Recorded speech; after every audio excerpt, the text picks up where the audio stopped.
You're watching Czar Films Variety Channel.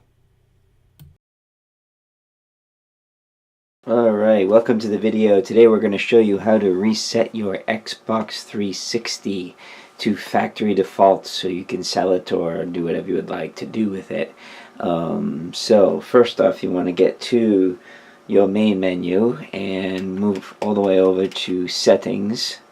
Then you want to go to system. Click system.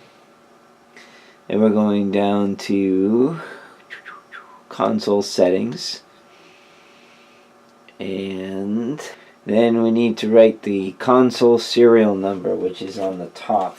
You want to write that down. You need that later.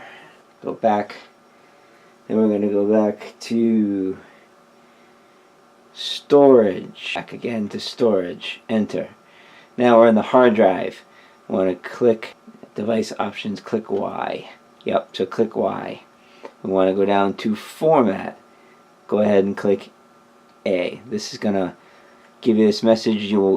This will remove all content on this device. Do you want to continue? The answer is yes. Go ahead, and it's going to delete everything on the hard drive. So click go ahead and serial number. It's going to give you the serial number. So you got to go ahead and type that in. So you go ahead and type your serial number in, and we'll go ahead and give you a status.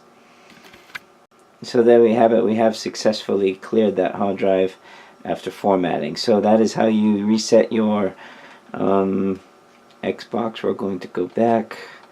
Going back to the main menu. Therefore, it doesn't really have any. So it works. That's how you go ahead and wipe your drive, your Xbox Live, Xbox 360 to factory default so that you can sell it. Thank you so much for watching.